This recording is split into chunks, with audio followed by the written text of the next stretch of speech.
Nous sommes au salon Pro Durable, édition 2018, et je suis avec Jean-Michel Guillon. Bonjour. Bonjour. Jean-Michel, vous êtes directeur général exécutif et directeur du personnel chez Michelin. Et Michelin, justement, figurait en 2017 dans le top 3 des entreprises ayant la meilleure réputation RSE en France. Donc c'est quand même pas rien. Est-ce que vous pouvez me parler des piliers sur lesquels repose votre politique RSE ? Oui, alors historiquement, Michelin est connu pour tous les efforts que nous avons réalisés sur les pneumatiques pour réduire la consommation de carburant. Donc nous avons créé un certain nombre de pneus que nous avions appelés verts il y a une vingtaine d'années, qui ont permis de réduire l'empreinte des pneumatiques sur le plan du gaz carbonique émis par les voitures dans le monde. Donc ça, c'est un premier pilier de notre approche RSE. C'est vrai qu'en interne, dans le même temps, ce qui nous intéresse, c'est d'être de plus en plus responsable sur l'ensemble des produits que nous achetons, en particulier le caoutchouc naturel. Et aujourd'hui, on travaille sur un projet en Indonésie qui nous permet de replanter en EVA, qui est l'arbre qui produit le latex, des forêts indonésiennes en les protégeant et en protégeant la faune qui vit dans ces forêts.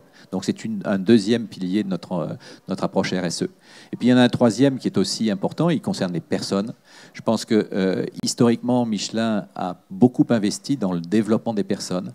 Et cette empreinte RSE, elle est liée aussi à cette dimension humaine et sociale que Michelin a toujours eue au cours de l'histoire. Donc justement, aujourd'hui, qu'est-ce que vous faites ? Quels sont vos engagements pour améliorer la qualité de vie au travail ? Alors, le premier point de la qualité de vie au travail, c'est le sens du travail. Et on a vécu pendant des décennies dans un monde où le travail a été processé, standardisé, et où les salariés des entreprises, et en particulier des grandes entreprises, ont perdu le sens du travail. Et aujourd'hui, on se dit que cette approche qui était un peu tayloriste et qui a amené une amélioration de la productivité dans un certain nombre d'entreprises, elle n'est plus d'actualité parce que la compétitivité, ce n'est pas simplement la productivité. Il faut que la productivité soit là, mais c'est aussi l'agilité, c'est aussi l'innovation. Et si demain nous voulons être une entreprise avec une performance durable, nous devons aussi donner plus de responsabilité à nos salariés. Ça nous amène à créer des environnements de travail dans lesquels le management change de posture. Il était là pour donner des ordres et contrôler. Aujourd'hui, dans un certain nombre de cellules que nous étendons, le management se met au service de ses équipes et c'est une autre façon de redonner du sens au travail. Vous faites aussi partie du COMEX. Est-ce que vous abordez les sujets RSE en comité exécutif ? Cette question, pour nous, elle ne se pose même pas parce que dans la stratégie que nous développons, et notre stratégie, elle est liée à la mobilité. Le pneumatique, ça roule. Donc, notre objectif, c'est de développer la mobilité durable dans le monde et avec une empreinte écologique qui est à chaque fois améliorée. Ce qui nous intéresse dans nos scorecards, parce qu'on utilise ce terme en COMEX, on a un certain nombre d'indicateurs qui sont souvent liés à notre politique RSE, parce que c'est la stratégie du groupe, la mobilité durable. Vous avez des projets en cours pour réduire votre impact environnemental ? Nos projets en cours, l'impact environnemental, il faut le voir de deux façons pour un industriel comme le nôtre. C'est l'impact environnemental de nos usines. Et là, on a des projets qui sont importants.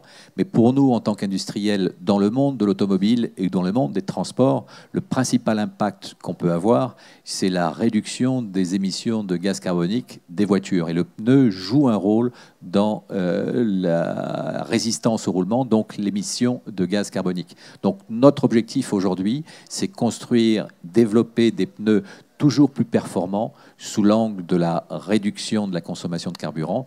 Et en cela, c'est aussi une performance économique parce que nos clients constructeurs sont de plus en plus intéressés par des fournisseurs qui leur permettront aussi de répondre aux normes qui sont de plus en plus drastiques. Pour terminer, à quoi ressemblera la voiture de demain ? Alors moi, j'allais parler du pneumatique, mais si vous parlez de la voiture, ben, les voitures, ce sont celles dont on parle aujourd'hui. Ce sont les voitures autonomes qui seront, à la différence d'aujourd'hui, de plus en plus partagées. Aujourd'hui, la voiture, c'est un élément de statut social. On voit avec le développement d'un certain nombre de formes de transport partagé que la voiture sera de plus en plus détenue par des flottes qui mettront ces moyens de transport au service des différents usagers. Et dans ce cadre-là, le pneu, ça ne sera plus uniquement cet ensemble noir qui fait fuir un certain nombre de personnes, mais ce sera un pneu qui sera construit à partir de sources qui seront bio, qui aura un aspect beaucoup plus attractif que ce que peut avoir le pneumatique d'aujourd'hui, qui sera rechappable, et qui utilisera un certain nombre de nouvelles techniques dont on parle de plus en plus, comme l'imprimante 3D. Donc, si vous partez demain à la montagne, vous passerez votre pneu en imprimante 3D pour avoir des sculptures appropriées. Si vous revenez à la mer, vous changerez dans une station vos pneumatiques l'espace d'une impression. Donc une belle place pour la recherche et développement dans le pneumatique et qui contribuera à la voiture de demain. Merci beaucoup Jean-Michel Guillon. Je le rappelle, directeur général exécutif et directeur du personnel chez Michelin. Et nous sommes toujours au Salon Pro Durable, édition 2018. Ravi d'être avec vous.